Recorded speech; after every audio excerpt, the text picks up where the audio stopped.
오늘 우리에게 주시는 하나님 말씀은 마가복음 6장 1절부터 6절 상반절까지입니다.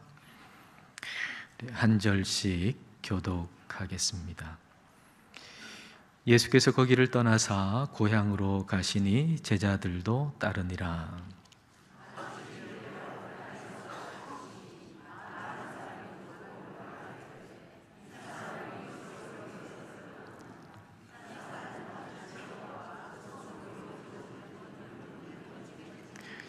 이 사람이 마리아의 아들 목수가 아니냐, 야고보와 요셉과 유다와 시몬의 형제가 아니냐, 그 누이들이 우리와 함께 여기 있지 아니하냐 하고 예수를 배척한지라.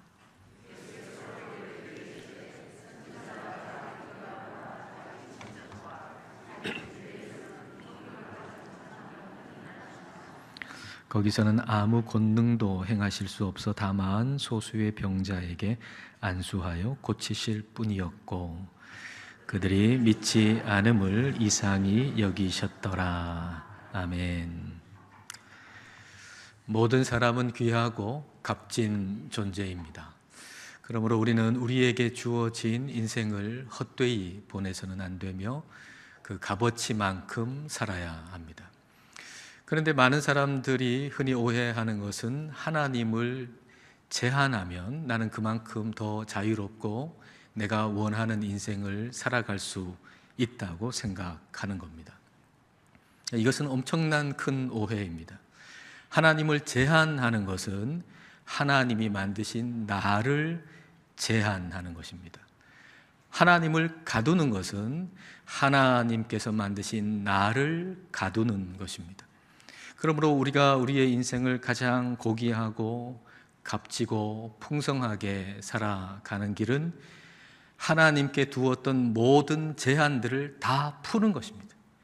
하나님을 제한했던 모든 것을 다 푸는 것입니다. 오늘 말씀을 우리가 함께 나눌 때 우리가 하나님을 제한했던 것이 무엇인가라고 하는 걸 성령님이 우리에게 알게 해주시고 그 하나님을 제한했던 모든 것이 다 무너지고 그리고 우리가 스스로 만든 그 감옥에서 나와서 참 자유함을 얻고 이전에 경험하지 못했던 풍성한 삶을 경험하게 되기를 바랍니다. 자, 그런 기대감으로 오늘 말씀을 우리 함께 나누어 보십시다. 1절과 2절 말씀입니다. 예수께서 거기를 떠나사 갈릴리 호수 근처 동네인 가버나움을 떠나셨다는 얘기입니다. 고향으로 가시니 제자들도 따르니라. 예수님은 베들레헴에서 태어나셨지만은 그 어린 시절 보냈던 그 고향은 나사렛이죠. 그러니까 예수님께서 가버나움에서 나사렛까지 한 10시간 이상 걸어서 가셔야 되는데 그 길을 이동하셨다는 것입니다. 자, 가서 그 고향 나사렛에서 하신 일이 뭔가 2절에 기록되어 있는데요. 자, 2절 말씀을 다 함께 읽겠습니다. 안식일이 되어 회당에서 가르치시니 많은 사람이 듣고 놀라 이르되 이 사람이 어디서 이런 것을 얻었느냐? 이 사람이 받은 지혜와 그 손으로 이루어지는 이런 권능이 어찌 됨이냐? 예수님께서 고향 나사렛에 가셔서 그 회당에서 그 회당에 모인 그 나사렛 사람들을 가르치셨습니다. 근데 그 가르침에 이 고향 사람들이 놀랐습니다. 아니, 예수님은 정규 과정을 거친 것도 아닌데, 랍비가 되는 정규 과정을 거친 것도 아닌데, 대학을 나온 것도 아닌데 어떻게 이런 가르침이 어디서 나왔는가? 그 예수님의 권능은 어디서 나왔는가? 그들이 놀랐습니다. 예수님께서 여기서 가르치신 것이 무엇이었기에 이 나사렛 사람들은 그렇게 놀랐을까요? 오늘 본문에는 그것이 기록되어 있지 않지만 누가복음에는 무엇을 가르치셨는가 그 내용이 기록되어 있습니다. 그것은 다름 아닌 이사야서 61장의 말씀이었습니다. 예수님께서 그 나사렛 회당에 들어가셔가지고 그 이사야서가 기록된 두루마리를 이렇게 받아들고서는 펴서 이사야 61장이 있는 곳을 찾으셔서 그 이사야 61장을 읽으셨습니다. 누가복음 4장 18절과 19절입니다. 예수님께서 나사렛 회당에서 이사야서 61장을 찾으셔가지고 읽는 장면이죠. 주의 성령이 내게 임하셨으니 이는 가난한 자에게 복음을 전하게 하시려고 내게 기름을 부으시고 나를 보내사 포로된 자에게 자유를, 눈먼 자에게 다시 보게 함을 전파하며 눌린 자를 자유롭게 하고 주의 은혜의 해를 전파하게 하려 하심이라 하였더라. 이사야서 61장에 기록된 이 부분을 예수님께서 읽으신 다음에 그 두루마리를 탁 덮으셨습니다. 그러니까 사람들이 예수님이 저 말씀 이사야서 61장을 가지고 무슨 말씀을 하시려나 하고 예수님을 주목했습니다. 그때 예수님이 이렇게 말씀하시죠. 누가복음 4장 21절입니다. 이에 예수께서 그들에게 말씀하시되 이 글이 오늘 너희 귀에 응하였느니라 하시니, 이사야서 61장을 말씀하시고 나서는 이 글이, 이사야서 61장 내가 지금 읽은 이 말씀이 오늘 너희 귀에 응하였다라고 말씀을 하십니다. 이 말씀이 오늘 이루어졌다라는 얘기죠. 즉 이사야서 61장이 말씀하시는 그분이 바로 예수 자신이라고 말씀하고 계신 것입니다. 다시 말하면 예수님은 지금 예수님이 누구신가를 가르치는 거예요. 예수님은 누구신가? 예수님은 성령의 기름 부으심을 받은 그리스도로서 눈먼 자를 보게 만들고 억눌린 자를 자유하게 하시는 분이시다라고 하는 걸 말씀하시죠. 즉 다시 말해서 그 회당에 있는 예수님의 고향 사람 나사렛 사람들은 예수님으로 말미암아서 바로 오늘 참 자유를 맛보게 되고 바로 오늘 치유와 회복을 경험할 수 있다는 얘기입니다. 그런데 예수님의 고향 사람들은 예수님의 말씀을 듣고 놀라기는 했지만, 예수님의 메시지를 듣고 야, 그 메시지 참 대단하다, 그 설교 참 대단하다 놀라기는 했지만 그 말씀대로 나에게 이루어질 것을 기대하지는 않았습니다.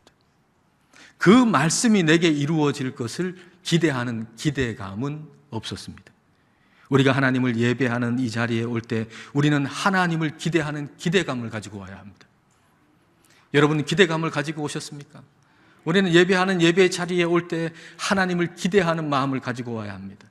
하나님이 오늘 나에게 어떤 말씀을 주실까, 내게 주시는 하나님의 음성이 무엇일까를 듣기를 원하는 기대감, 그리고 하나님께서 오늘 내게 행하실 새 일이 무엇인가 내가 경험하기를 원하는 그 기대감을 가지고 나와야 하는 것입니다.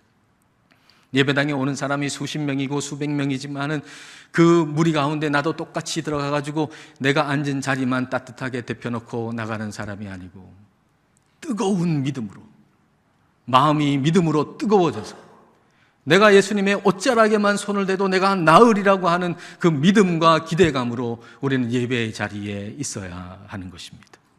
주님께서 오늘 우리에게 베푸실 은혜가 있고 오늘 우리에게 베푸실 기적이 있습니다. 예수님께서 그 먼 길을 걸어오셔서 나사렛 회당에 오신 것은 바로 그날의 은혜, 그날의 기적을 그들에게 베풀어 주시기 위함이었습니다. 그런데 고향 사람들은, 그 나사렛 사람들은 기대감이 없었어요. 왜 기대감이 없었을까요? 자, 3절 말씀 보십시오. 이 사람이 마리아의 아들 목수가 아니냐, 야고보와 요셉과 유다와 시몬의 형제가 아니냐, 그 누이들이 우리와 함께 여기 있지 아니하냐 하고 예수를 배척한지라. 나사렛 사람들은 예수님을 배척했습니다. 그들이 예수님을 배척한 것은 그들이 예수님의 과거를 안다는 것 때문이었습니다. 그들이 예수님을 배척한 이유는 내가 예수님의 과거를 아는데, 예수님의 옛날 그 모습을 아는데, 내가 아는 예수님은 별것 아는 사람이에요. 근데 고향에서 그 어린 시절 예수님을 봤어요. 예수님 별것 아닌 사람이에요. 그 가정을 봐도 우리하고 비슷하거나 좀 못한 사람이에요. 그게 예수님을 배척한 이유입니다. 그래서 말하기를 이 사람 예수는 마리아의 아들 목수가 아니냐. 마리아의 아들이라 그러죠. 요셉의 아들이라고 하지 않고, 그 아버지의 이름을 사용해서 요셉의 아들이라고 그러지 않고 어머니의 이름을 사용해서 마리아의 아들이라고 그러는 거예요. 유대인들은 그 아버지가 죽었든지 살았든지 그 아버지의 이름을 가지고 그 아들의 이름을 일컫습니다. 그런데 이걸 가지고서 요셉이 이미 죽었기 때문에 이렇게 말하는 것이다 라고 말하곤 하는데요, 그렇지 않아요. 유대인의 관습에서 아버지의 이름으로 얘기하지 않고 어머니의 이름으로 얘기하는 이유는 딱 한 가지예요. 비방하기 위해서, 비난하기 위해서, 얕보기 위해서. 그러니까 예수님을 굉장히 지금 경멸하는 의도를 가지고서 지금 얘기를 하는 거죠. 목수라고 하는 것도 아주 천한 직업이거든요. 그러니까 예수님을 목수라고 지금 얘기하는 것은 굉장히 얕잡아보고 얘기하는 것입니다. 가족도 언급하잖아요. 예수님의 동생들, 예수님의 누이들, 우리가 다 아는데 그런 형편없는 가정에서 뭐 특별한 사람이 날 수 있느냐는 거예요. 그 가정 내가 샅샅이 다 아는데 그 가정 우리하고 비교했을 때 우리하고 비슷하거나 더 못한 가정인데 그런 가정에서 뭐 특별한 사람이 날 수 있겠는가라고 경멸하는 거죠. 나사렛 사람들은 자신들이 가진 과거의 단편적인 지식을 가지고서 예수님을 제한하고 있는 거예요. 예수님이 오늘 엄청난 메시지를 전해주셨는데 그 말씀은 귀에 들어오지 않고 예수님을 알고 있는 그 과거의 단편적인 지식을 가지고 예수님을 제한하고 있는 거죠. 예수님을 제한하는 것은 곧 자기의 인생을 제한하는 것입니다. 내가 가진 지식이나 경험이라고 하는 벽돌로 감옥을 만들고 거기에 예수님을 가두는 것은 곧 나 자신을 가두는 것입니다. 왜냐하면 예수님을 제한함으로 말미암아서 오늘 예수님으로 인해서 내가 경험할 수 있는 새 일을 경험할 수 없기 때문이죠. 예수님을 제한함으로 인해서 내가 오늘 받을 은혜, 내가 오늘 받을 복을 받을 수 없기 때문이죠. 하나님을 그 무엇으로도 제한하지 마십시오. 하나님을 그 무엇으로도 여러분은 제한해서는 안 됩니다. 지금까지 일어나지 않은 일이니 앞으로도 일어나지 않을 것이라고 말하지 마십시오. 내가 10년, 20년, 30년 신앙생활 해봤는데 그런 기적은 없더라, 성경에 기록된 그런 기적은 없더라 라고 말하지 마십시오. 왜 과거의 지식과 경험에 갇혀서 오늘 일하시는 하나님에 대한 기대감을 잃고 사십니까? 하나님은 오늘 일하시는 분인데 하나님께서 여러분에게나 여러분의 가족에게 지금까지 하지 않으셨던 그 일을 오늘 하실 수 있지 않겠습니까? 하나님이 지금까지 나에게 행하시지 않은 그 일을 오늘 예배 가운데 행하실 수 있지 않겠습니까? 영국 웨일즈 부흥 때의 일입니다. 한 광부가 일을 마치고 집에 돌아왔는데 이 부인이 저녁상도 차려놓지 않고 교회를 갔단 말입니다. 화가 막 이까지 올라왔습니다. 이 부인이 내가 지금 열심히 일하고 돌아왔는데 저녁상도 차려놓지 않고 교회를 가? 이놈의 교회 당장 가서 다 무너뜨리겠다. 그래서 화가 나가지고 막 달려가가지고 교회 간 거예요. 교회 가봤더니 사람들이 막 입구까지 많이 있는 겁니다. 도저히 들어갈 수가 없는 상황이에요. 그러나 너무 화가 나가지고 참을 수 없어서 사람을 비집고 들어가가지고는 그 앞으로 막 달려가는데 그 다음에 이 사람이 기억하는 것은 강대상 앞에 무릎을 꿇고 하늘을 향해 손을 들고 하나님의 긍휼하심을 구하면서 울고 있는 자신의 모습을 발견한 것입니다. 이 사람을 본 증언에 의하면 사람들이 이 사람을 봤어요. 그 증언에 의하면 이 사람이 막 와가지고 교회 안에 이 장의자를 밟고 막 앞으로 오더니 어느 순간에 멈추더니 무릎을 꿇고 울고 있더라라고 하는 겁니다. 그때까지 한 번도 일어나지 않은 그 일이 그 사람에게 일어났지 않습니까? 그때까지 그 가정에 한 번도 일어나지 않은 일이 바로 그 예배 가운데 일어났던 것이죠. 지금까지 교회를 배척하고 부인이 교회 가는 것 반대하던 그 사람이 하나님 앞에 무릎을 꿇는 그 일이 지금까지는 없었을지라도 바로 오늘 그 일이 있을 수 있지 않겠느냐는 것입니다. 하나님을 제한하지 마십시오. 그건 여러분을 제한하는 것입니다. 지금까지 내 삶에 없었던 일이라고 해서 앞으로도 없을 것이라고 생각하지 마십시오. 하나님이 오늘 하실 일을 기대하십시오. 하나님을 제한 없이 믿으십시오. 예수님을 믿는 것은 현재와 미래를 바꿉니다. 그리고 과거도 바꿉니다. 만일 예수님의 고향 사람들이 예수님의 메시지를 듣고 저분은 바로 성령의 기름 부으심을 받은 그리스도라고 하는 것을 믿었다면 그들이 알고 있는 예수님의 그 과거의 모습에 대한 해석도 바뀌었을 것입니다. 생각해 보세요. 나사렛 사람들이 예수님 무시하던 그 모든 얘기, 모든 기억들, 그건 보통 일이 아니잖아요. 예수님 마리아의 아들이다, 목수다, 저런 집안 내가 다 아는데 저런 집안에서 뭐 특별한 사람이 날 수 있겠는가? 그 모든 이야기는 모조리 내게 베푸신 특별한 은혜잖아요. 왜냐하면 예수님은 하나님이신데 하나님이 이 세상을 구원하시기 위해 사람이 되어 오셨는데 어디로 오실까? 어디서 그 유년 시절을 보내실까? 나사렛을 선택하셨잖아요. 그러면 그걸 안다면 우리 동네에서 우리를 구원하신, 이 세상을 구원하실 예수님이 여기서 사셨다는 걸 생각해 본다면 그거는 무시할 일이 아니라 너무나도 감사할 일이죠. 너무나도 기뻐할 일이죠. 왜냐하면 너무나도 큰 은혜니까요. 우리가 예수님을 믿으면 우리의 현재와 미래가 바뀔 뿐만 아니라 우리의 과거도 바뀝니다. 우리가 그토록 원망스러워하던 그 일 말입니다. 여러분이 그토록 원망스러워하던 그런 일이 있습니까? 여러분 과거에 한번 생각해 보면 그 일만 생각해도 원망이 되고 불평이 되고 너무나도 힘든 그런 과거에 그런 일이 있나요? 그러나 예수님을 믿으면 그 원망스럽던 그 일 안에 하나님의 은혜가 얼마나 풍성히 있는지를 깨달아 알게 될 것입니다.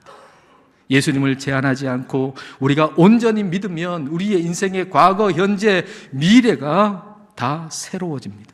주님은 우리의 인생 전부를 새롭게 하고 그리고 복되게 만들어 주시는 분이십니다. 그러므로 예수님을 믿지 않는다는 것은 예수님을 제한하는 것만이 아니라 우리 자신을 제한하는 겁니다. 우리의 인생을 스스로 감옥에 갇히게 하는 것이죠. 믿음이 없는 것은 풍성한 삶을 살아가지 못하도록 감옥에 나 자신을 가두어 두는 것입니다. 왜냐하면 믿음이 없으면 일어날 풍성한 일이 일어나지 않기 때문이죠. 믿음이 없으면 내 삶에 일어나야 하는 그 좋은 일이 일어나지 않습니다. 5절 말씀을 여러분 보십시오. 자, 5절을 같이 읽겠습니다. 거기서는 아무 권능도 행하실 수 없어 다만 소수의 병자에게 안수하여 고치실 분이었고, 거기서는, 그 고향에서는 아무 권능도 행하실 수 없었다고 했습니다. 그러나 물론 예외는 있었죠. 소수의 사람은 믿었기 때문에 그들은 치유를 경험했지만, 그러나 그 고향 사람 대부분은 믿지 않았기 때문에 그들에게 있어야 할 풍성한 치유와 회복의 역사가 일어나지 않았다는 것입니다. 믿음이 없다는 것은 우리 스스로를 보잘것없는 사람으로 감옥에 가두는 것입니다. 믿음이 없다는 것은 나 자신을 스스로 보잘것없는 사람으로 여기고 감옥에 가두는 거예요. 믿음이 없다는 것은 독수리가 닭장 안에서 닭처럼 사는 것과 같습니다. 자신이 닭이라고 생각하면서 자란 독수리가 있었답니다. 독수리가 새끼였을 때 둥지에서 떨어졌는데 닭을 키우는 사람이 발견하고는 그걸 데리고 가가지고는 닭장에다 같이 키운 거예요. 그러니까 이 새끼 독수리가 닭하고 같이 지내면서 닭처럼 사는 법을 배운 거죠. 땅을 파헤치고 땅을 쪼으면서 그렇게 사는 법을 배운 겁니다.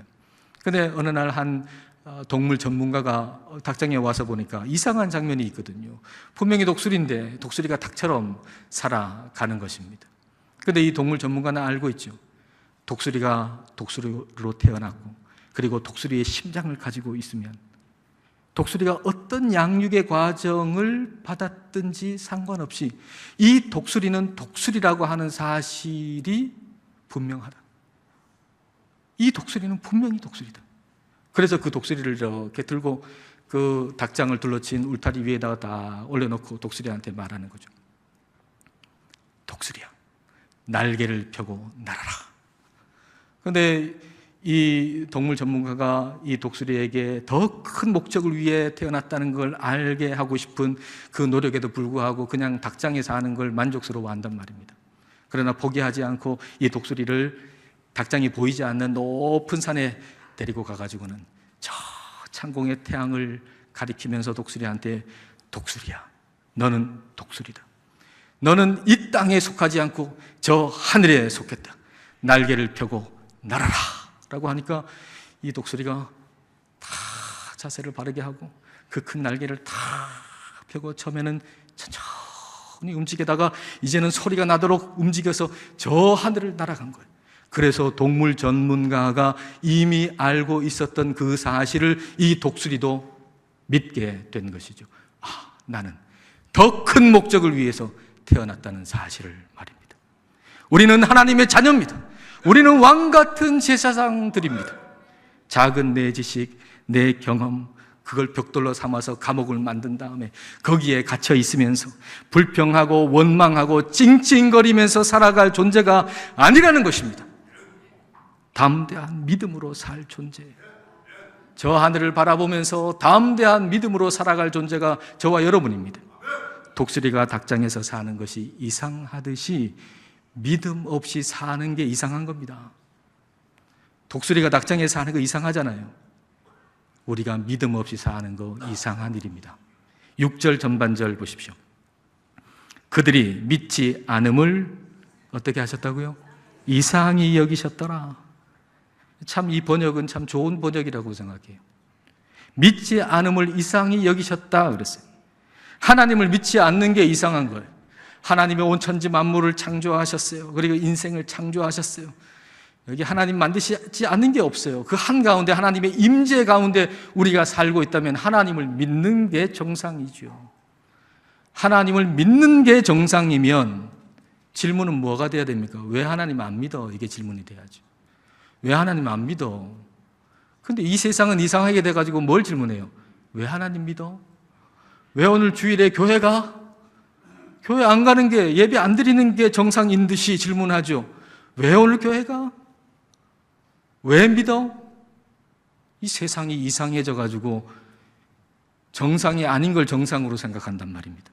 대한민국이 이상해졌다는 증거 중 하나는 왜 술 안 마시냐고 묻는다는 것입니다. 그렇지 않습니까? 여러분 생각해 보십시오. 이 세상에 중독되는 것은 다 그걸 왜 하냐고 물어요. 그게 비정상이니까. 왜 마약해? 라고 하죠. 마약하는 건 비정상이니까. 안 하는 게 정상이에요. 근데 그거 하고 있단 말이에요. 그러니까 왜 마약해? 왜 담배 피워? 그러잖아요.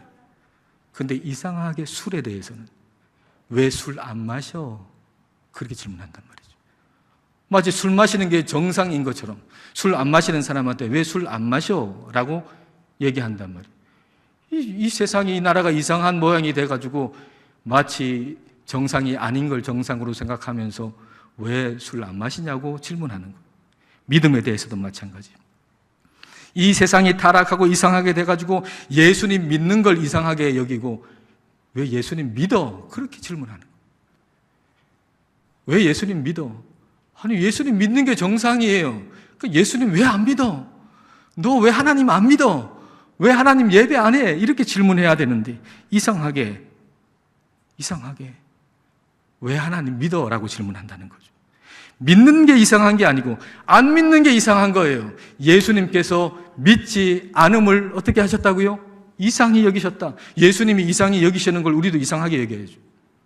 예수님은 믿지 않음을 이상하게 여기셨어요. 우리의 기준은 그러니까 믿음이에요. 믿지 않음이 아니고 믿음이에요. 우리 육신에 대해서도 우리가 건강이 기준이잖아요. 질병이 기준이 아니고 건강한 게 기준이잖아요. 여러분, 오늘 아침에 여러분이 일어나셨는데 팔이 잘 안 움직여요. 그럼 어떻게 하시죠? 왜 팔이 잘 안 움직이지? 기준이 뭐라는 겁니까? 팔이 잘 움직이고 건강한 게 기준이에요.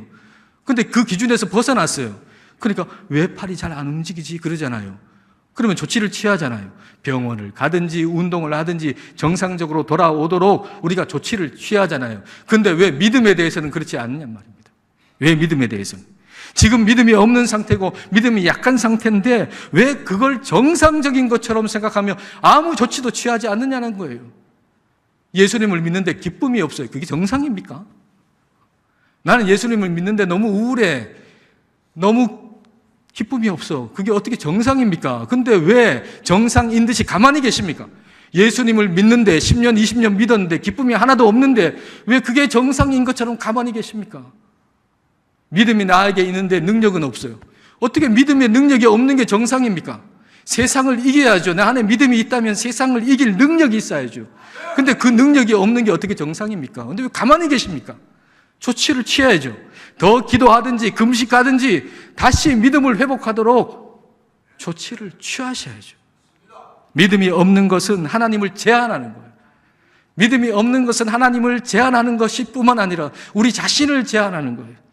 그래서 오늘 받아야 할 은혜를 받지 못하고 오늘 우리가 받아야 할 그 기적과 놀라운 회복을 우리가 받지 못하고 오늘 받아야 할 그 풍성함을 받지 못하게 하는 것이죠. 하나님을 제한하는 모든 것을 이제는 멈추십시오. 하나님을 제한하는 모든 것을 이제 버리십시오. 하나님께서 여러분의 인생에 오늘 행하실 새 일을 기대하십시오. 그리고 하나님께서 주시는 풍성한 삶을 살아가시기를 축복합니다. 기도하시겠습니다. 이 시간 우리 기도하실 때 우리가 우리 자신의 지식이나 경험 또 그 다른 어떤 것으로 하나님을 제한한 것이 있는지를 알게 해주시기를 성령님께 구하십시다. 그리고 하나님을 제한한 모든 것이 무너지기를 이 시간 하나님께 구하십시다.